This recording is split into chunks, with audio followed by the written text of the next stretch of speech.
Hello, is this the Wade residence? Yes, you're speaking with Mrs. Wade. Is there a problem? I'm very sorry, ma'am, but there's been a huge problem. You may have the wrong child. What? There has been a mix-up. We apologize because it is all our fault.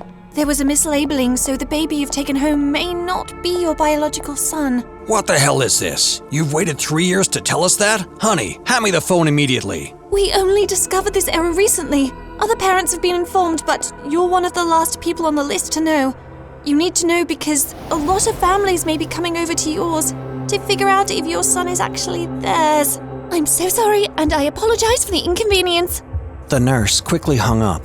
Hearing that the child they had loved and nurtured for 3 years may belong to another family was already bad enough. Imagining that their real child may have been taken by someone else was even more terrible, but the months that followed were downright exhausting. Every few days, a new family would come to conduct a DNA test on little Tommy and leave when they discovered that he wasn't theirs. It was traumatizing because they were always scared that they'd lose their son, over and over and over again. A year had passed since the phone call, and families were still knocking on the Wade's door. They couldn't take it anymore. It may have taken Mrs. Wade 5 years to give birth to a child, but it wasn't going to take her 5 years to realize that little Tommy wasn't hers. She'd always known it deep down. Little Tommy looked different from her and her husband. She didn't need a fortune teller to tell her that.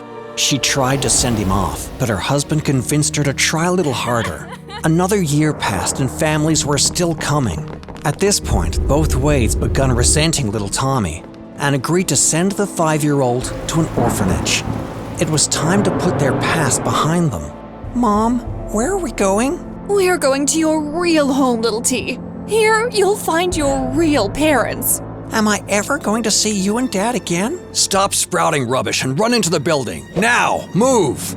As I ran into the orphanage fearfully, I heard both my parents say, Good riddance! I couldn't understand why they felt that way, but it hurt me badly, and although I was little, I wasn't stupid. I knew I was being abandoned. Like this video and subscribe to the channel if you never want to be abandoned. Trust me, it works. My first memory of a real loving home was the orphanage. Everyone adored me once I arrived, so it wasn't difficult for me to make friends. Being a good-looking child, I quickly found a family that wanted to adopt me. But 3 families later, I started wondering if I'd ever leave the orphanage. The families kept bringing me back because strangers always traced us back to wherever we traveled to and stopped by our house to take me for DNA tests. It traumatized these families because they didn't want their child to be taken away, but they had to comply with the DNA testing order since it was court-issued. They tried to handle it, but they couldn't anymore. They gave up and returned me to the orphanage. Most of them couldn't bear saying goodbye, so they just dropped me and ran away. I decided to enjoy my life in the orphanage because it seemed like I'd be there forever. If you give me your drink, I'll give you a chicken. Let's exchange, Steve told me one day during lunch at the orphanage. What if I want both my drink and your chicken? I asked, grabbing Steve's chicken from his plate and stuffing my face with it. Steve started crying, so I had to quickly give him my drink before the matron would hear him. You're such a crybaby. I can't believe we're best friends. And you're such a bully. I don't even understand how we became friends in the first place. I didn't understand how either. Steve and I had somehow become good friends in the orphanage over the years, and when I told him about my ordeal, he promised to help me find my real parents in the future, and we both laughed about it. Years flew by, and couples kept coming around to observe us. But by this time, rumors had spread about my ordeal, so no matter how cute I was, couples avoided me because I wanted peace of mind. Tommy! Steve! Come here now! Our matron called out one day, and we quickly ran to her office. Today must be your lucky day. And I mean for the both of you. These 2 beautiful families have decided to adopt each of you. Greet them, then go pack up and clean up because you'll be leaving today.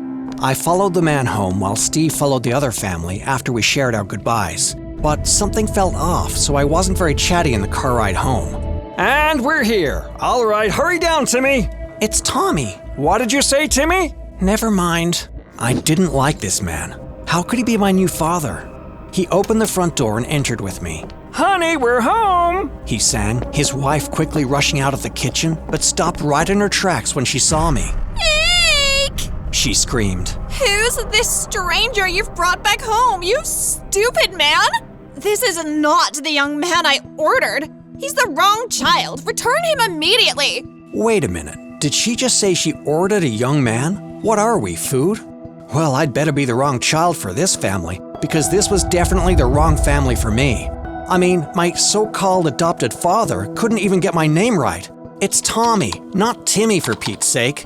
The strange woman and man called the orphanage, and it turned out that the lady filing the adoption papers had swapped Tommy's and Steve's paperwork, so both families were asked to come back to the orphanage.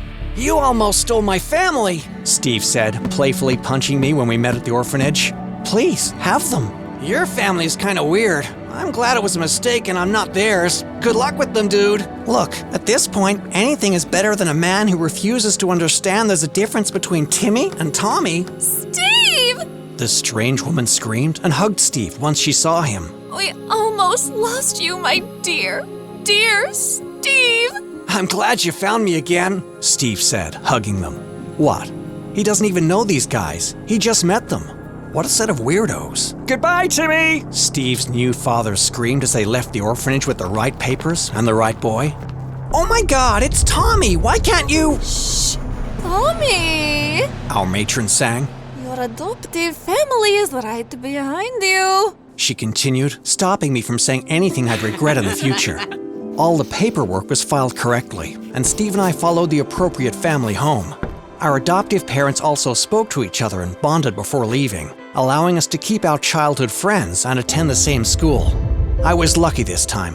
The number of parents coming for DNA tests had dissipated. I was adopted by an amazing family, and I didn't lose my childhood best friend. We'd just rounded up our English classes and were having lunch at the cafeteria when I decided to open up to Steve. Steve, so I've been doing some research and I think I found a way to locate my parents. This is the best time to do it since we both have a little bit of freedom. We can just sneak out of school one day and go to the hospital. You found the hospital where you were born? That's amazing. Let's do it. Yeah. We lied to our parents that we had 2 extra periods that day, so once classes really finished, Steve and I snuck out of school and into the hospital. But once we got there, we had absolutely no idea concerning the next steps to take. After minutes of wandering, Steve approached the nurse at reception. Excuse me, please. My friend is looking for his parents, and I think you guys lost them here. The nurse burst into laughter after listening to Steve. Shouldn't you guys be in school? Shouldn't we have biological parents? The nurse was perplexed, so Tommy explained his life story to her. I really can't believe that the government still lets this hospital operate after you guys ruined so many families' lives. Who are you living with currently? My adoptive parents. Please, come with them tomorrow so we can continue this conversation. I really want to help you, Tommy, but I need approval from your parents first. We went back to school and were picked up by our parents. During dinner, I told Mrs. Briggs, my new mother, about my activities and what the nurse had told me, but she looked distraught. You really hate us this much? Huh? I don't hate you, Mom. I just want to know who my real parents are. She burst into tears. What have I done wrong? I've given you everything, and you still want to leave me? Why do you hate me so much? What can I do to prove to you that we love you? And that was the start of another mad part of my life. Mrs. Briggs stopped me from going to school and started homeschooling me so I didn't escape and find my real parents. She stopped me from seeing Steve and didn't allow me to step foot outside for a few months.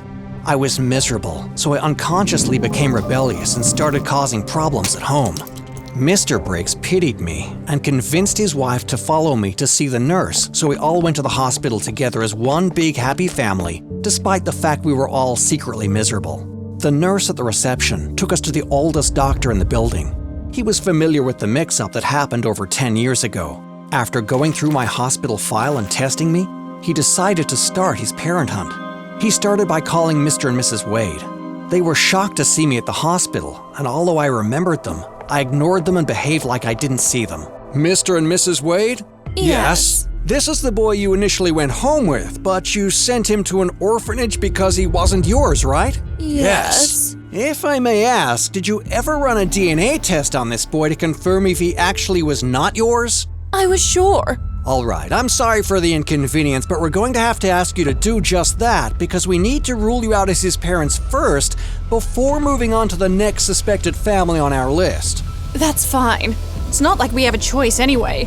This young man has caused us nothing but inconvenience ever since he came our way. How dare you speak badly about this amazing boy? Mrs. Briggs landed a heavy slap on Mrs. Wade. You don't need to say such a thing about a child, Mrs. Wade. He's right here for Pete's sake. Before we proceed, I have another question. Apart from getting traumatized because people were always knocking on your door and asking to find out if little Tommy was their son, did he do anything terrible in particular? Was he a badly behaved child? No, he's always been a great child. He just came with a lot of problems. Alright, we ran the DNA test, and I could literally feel the tension in the room as everyone waited. I couldn't help but feel tense, no thanks to Steve. What if the Wades are your real parents? He whispered. I don't know.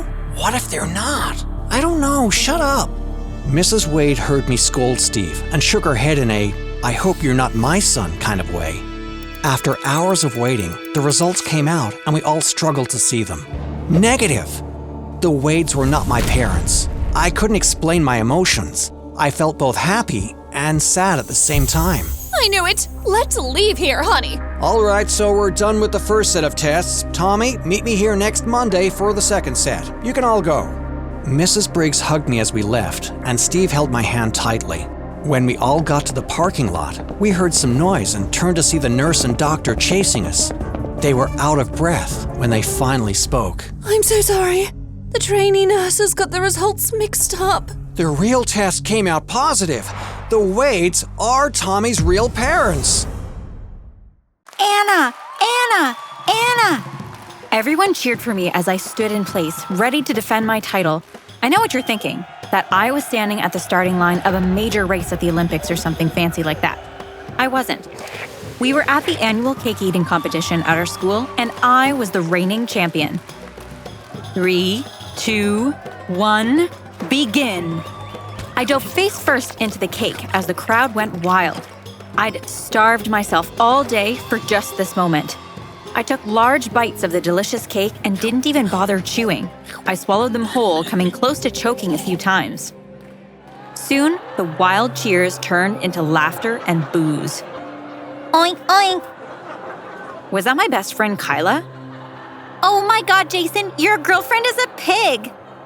Why would Kyla say such a thing? She was my best friend since kindergarten and had never teased me about my weight. I looked over to where she was with my boyfriend Jason standing next to her. They were both laughing and pointing to my face, now covered in cake. I quickly wiped most of it and ran off the stage, defending my trophy was no longer important. Before I continue with my story, please like this video and subscribe to our channel. We really appreciate it. I ran to the girls' bathroom and was about to wash my face when someone walked in. I looked up and saw my face in the mirror. Tears streamed down my face, mixing with chunks of cake that were still stuck mostly around my mouth. You look disgusting. Mom, not another word from you. Fix yourself, now. I could tell that Mom was about to explode by how fast she drove us home. You see, Mom hated that I was fat. She never failed to remind me that I needed to lose weight. If it was up to her, I'd stop eating altogether. At home, I found pizza on the kitchen table and thought, this must be my lucky day. I hadn't gotten the chance to finish the cake at the competition, so I was basically starving. I grabbed a slice and didn't even bother to warm it. I heard Mom's high heels click on our dining room floor, and I knew what was coming next. She was going to yank the pizza right out of my hands, so I stuffed the whole slice into my mouth. She clutched her chest like she was having a heart attack. You filthy child! Even pigs have better manners than you! That was the second time I've been compared to a pig that day. So not cool. Careful, Mom, I'm your daughter, so if I'm a pig, well, you see where I'm going with this. I chewed noisily in her face. You're going to pay for that slice of pizza and that cake. Get on the floor now. Give me 100 sit-ups. I knew not to push my luck by crossing her any further, so I did as she asked. By the time I got to bed, I slumped face down and realized just how much I missed my dad. I never saw him much, even though he lived a few minutes away. Mom and Dad got divorced when I was 10 years old. I stared at my bedroom wall. Framed high school photos of Mom stared back at me, judging me. She'd hang the photos in every room of our house. Yeah, I think it's safe to say that Mom was obsessed with herself. When I'd asked her why she didn't put up any photos of me, she'd said that I was too heavy to be displayed on her walls. It was Wednesday, and at school, that meant one thing: burgers for lunch. Mom had made me eat baby carrots for breakfast, so by lunchtime, I was desperate for those greasy burgers. They served them hot, crunchy, and golden brown with the most delicious fries and a side of vegetables. Yeah, I wasn't planning on touching a single veggie on my plate. I already had enough of that at home. I was about to take my first bite when Mom walked in, a murderous look on her face. "Don't you dare put that in your mouth." She flipped my tray, sending all my food flying everywhere. The whole cafeteria went quiet as curious eyes turned to the scene Mom was making. I watched in horror as she took out a weighing scale from her bag and demanded that I step on it. "Now, Anna." "Mom, please don't do this here. You're embarrassing me." "Me embarrassing you? Have you looked in the mirror lately?" She grabbed me and pulled me up to step on the scale. "Do you honestly think I wouldn't notice you gained even more weight?" Before I could answer, she turned to the cafeteria staff and yelled at them for feeding me too much garbage. I couldn't take it anymore, so I ran out of the cafeteria crying. I didn't go to school for a whole week because of how humiliated I was. When I did go back, Kyla and her mean girl crusade made fun of me and called me names. They set traps for me and laughed when I tripped and fell on my butt. Jason stopped talking to me altogether. I tried to hang out with him, but he called me a fatty and broke up with me in front of the entire class. I was heartbroken and stressed out, so I skipped classes and went home. I was just about to open the door when I heard Mom on the phone. "Hello, Kyla. Thank you so much for torturing Anna like I paid you to. Anna needed to be taught a lesson. Maybe now she'll stop eating everything in her path. I am sorry you have to be friends with her." My heart dropped. Mom was paying Kyla to be mean? That probably meant she was paying Jason too. I was devastated. The people I loved the most were working together to humiliate me. I wanted to go in there and give Mom an earful, but I knew it would be useless. So I dropped my bag at the doorstep and ran back to school to comfort Kyla. She was in class, but I didn't care. I burst in, alarming everyone, including Mr. Jude, our math teacher. "Kyla, how could you do this to me?" I approached her desk as everyone stared. Kyla did not say anything, and instead, she looked at her annoying friends and they started laughing. "How could you gang up with my mom against me? I trusted you." Mr. Jude was getting tired of the scene and he demanded that I get out, or he would drag me to the principal's office. "I'm not leaving until she explains herself." I overheard Mom talk to her on the phone. Everyone was looking at Kyla. She rolled her eyes. "Geez, relax. Your psycho mom paid me to be mean to you." Kyla reached into her bag and took out a brand new iPhone. "You threw away our friendship for an iPhone? At least tell me it's the newest model." "Don't judge me. Jason got one too." Jason sank down in his chair, like he wanted to disappear inside it. "I hate both of you." At the school gate, I spotted a dark SUV driving slowly towards me. I turned to run back into the school when one of the car doors opened and someone grabbed me. They covered my face before I could scream and shoved a bag over my head. I fought and clawed at my attacker, but it was like hitting a brick wall. Whoever they were massive. They tied my hands together and threw me into the dark SUV. Just then, I heard footsteps in my mother's voice. I was relieved because I knew I was safe at last. "Mom, help!" "Anna, you need to cooperate with them." What? What was going on? "You can take her now," I heard Mom say. "Mom, no! Please help me!" She didn't answer me. The van drove away and I sobbed continuously, begging my kidnapper to let me go. A long, bumpy ride later, the van stopped and I was dragged outside. Someone removed the bag from my head and untied me. I looked around and saw that we were standing in front of a huge mansion in the middle of a thick forest. The mansion doors opened and a man in a white suit walked towards us. I was terrified and started to step back, but he called out my name. I knew that voice. "Uncle Lex?" I had not seen him since I was 7 years old when he used to come to dinner at our house. I wasn't sure how he was related to Mom or Dad, but Mom told me to call him Uncle Lex. He took my hand and forced me to walk with him into the mansion. I could imagine the posters now. Missing girl. Name, Anna Marie Burton, age 17 years old. Last seen fighting for her right to eat burgers. The mansion looked like a medical facility. There were men and women walking in and out of rooms, dressed in white lab coats. Before and after photos were plastered on every wall I could see, and the weight difference was clearly visible. Where are we? Not my Uncle Lex didn't answer me.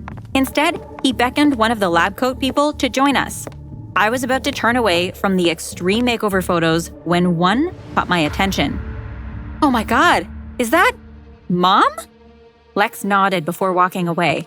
I couldn't believe the chubby girl in the photo was Mom. You're a very lucky girl, one of my lab coat people said as she took my measurements and weight. Excuse me? My mom had me kidnapped and brought here against my will. How's that lucky? We're about to give you a new body. A lot of people desire that. What's wrong with my current one? The woman, her name tag said she was Frida, laughed. Take your clothes off and put this on. She handed me a hospital gown. No! I pushed past her and ran right into the massive dude who was standing in the doorway, his arms crossed and a scowl on his face. He grabbed me with only one hand and lifted me so easily like I weighed nothing. Let me go! I scratched his face, but he did not budge. Suddenly, I heard a loud crash. The man screamed in pain as a wooden chair landed on his back. He released me and I landed on the floor. He turned to face his attacker and another chair landed on him. Anna, get up! I couldn't believe it. My dad was standing right there. He held his hand out to me and we ran out of the mansion with the other guy hot on our heels. A few meters ahead, a car was parked with its door open. Quick, get in!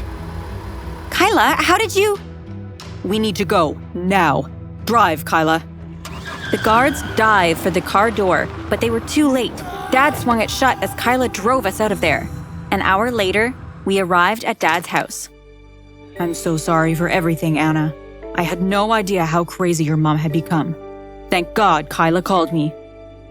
I felt bad after our fight in class, so I ran after you to apologize. That's when I saw them take you, and I called your dad right away. Thanks for getting me out of there. What was that place anyway? It's some kind of weight loss science lab. Lex owns it. I saw Mom's photo there. She was among his first patients. Years ago, he came to our high school and recruited all the girls who wanted to lose weight. He promised them a new body in a matter of days. No one knows what he does there or how he does it. Your mom never revealed the secret. I don't want to live with her anymore, Dad. Don't worry. I won't let her take you. I tearfully hugged him, relieved that my nightmare was over. After I was well rested, Dad and I went back home to pick my stuff. We were not prepared for what we found. Mom was frantic and hysterical. She looked possessed. She was throwing out empty bottles from her medicine cabinet, screaming that she needed more. She started to pull out her hair, and when she saw me, she charged at me, screaming that it was all my fault. Dad held her back and asked me to call 911. Mom was diagnosed with the crazies and was admitted to a psych ward. Turns out, Lex had been supplying her with slimming pills worth thousands of dollars for years. She owed him a lot of money, and when he demanded she pay him, she offered me to him and his lab. I wonder what kind of experiments Lex was planning to do on me. Dad and I visited Mom every week at the hospital. She gained a lot of weight and barely spoke to anyone. All she did was stare blankly at the walls and the ceiling. As for me, I moved in with my dad, who told me that I was beautiful just as I was. And he's right. Be confident in your own skin. Love yourself. Don't listen to the haters.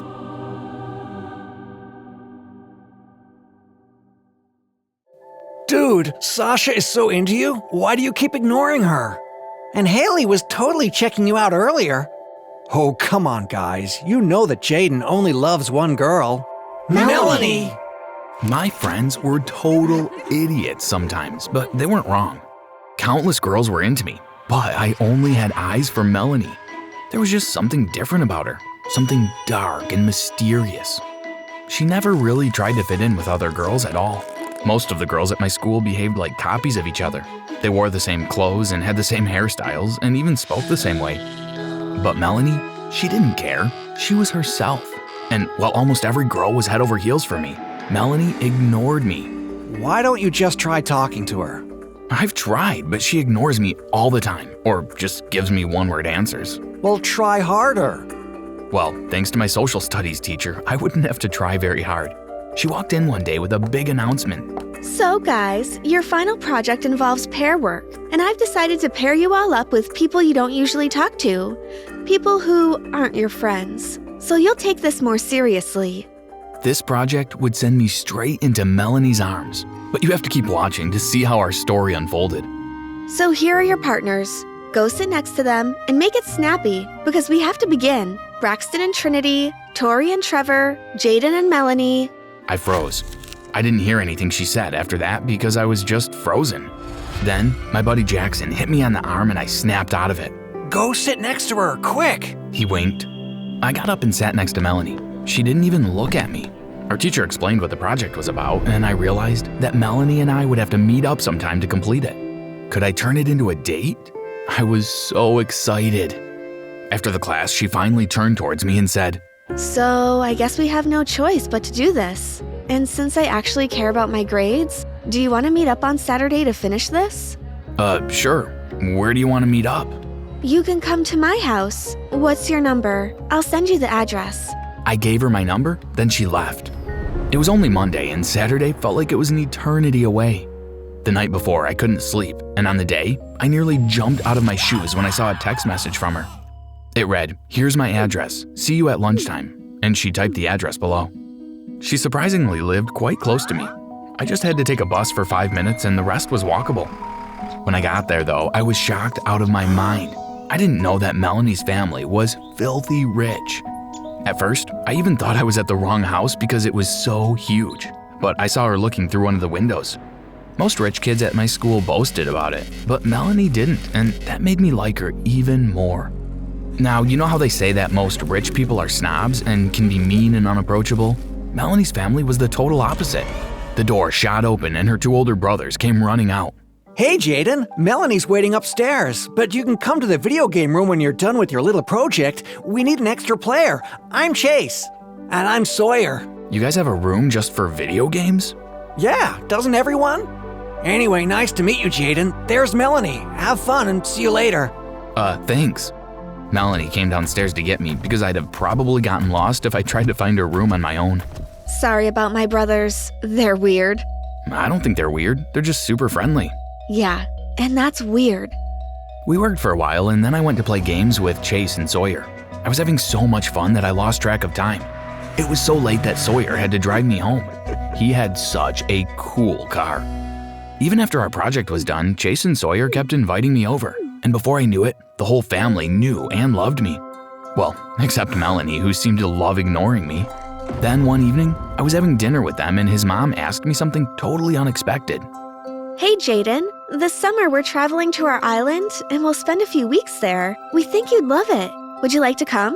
We'll pay for everything. Wow, you guys have an island? Well, of course, honey. We're rich. That sounds awesome. Of course I'd love to join. We're gonna have so much fun. Everyone seemed excited that I was coming along. Well, except Melanie. She showed no emotions. Anyway, let's skip through the boring parts about asking my parents for permission and packing. In a few weeks, I joined my new favorite family on their private jet, and off we went. When we got there, they took me to the main beach house, because there were plenty, but I'll get to that in a while. Then Chase and Sawyer showed me around. So we each have our own beach, and each beach has a beach house. Sawyer's is full of surf gear, but I prefer snorkeling and scuba diving. We can do a bit of both. Cool. I hung out with the guys the first 2 days. On the 3rd day, the real drama began. I was snorkeling with Chase for about half an hour. We had swum a bit far from the shore because he had told me the further we went, the more interesting things we'd see. After a while, I turned around looking for Chase, but he wasn't around. I instantly panicked. Did something happen to him? I swam quickly to the next beach, which just happened to be Melanie's. She was sitting on the sand near the shore, looking worried. Hey Melanie, I lost track of Chase. Should we call your parents or something? He was right behind me, and then he was gone. By the way, what are you looking so worried about? Chase does that sometimes, but he's really a great swimmer. He's probably on another beach discovering something. Don't worry about it. Okay, but why are you sitting here looking scared? Well, I came here for some peace and quiet, but when I tried to leave, I saw a snake. I tried a different path out, but I saw more snakes. I don't know how to get out. My cell phone has no signal, and I don't know how to reach my parents. The power in my beach house is out too. Snakes? Okay, get up. I'm sure we can find a way out. She got up and followed me. I felt like her strong knight in shining armor until I reached the bushes and nearly tripped and fell because there, right in front of me, was the most massive snake I had ever seen. Oh my gosh. I told you. Well, let's just try to get out over here. I ran to the opposite end of the beach and asked her to follow me. We were able to walk for about 2 minutes in the bushes, which would take us back to everyone.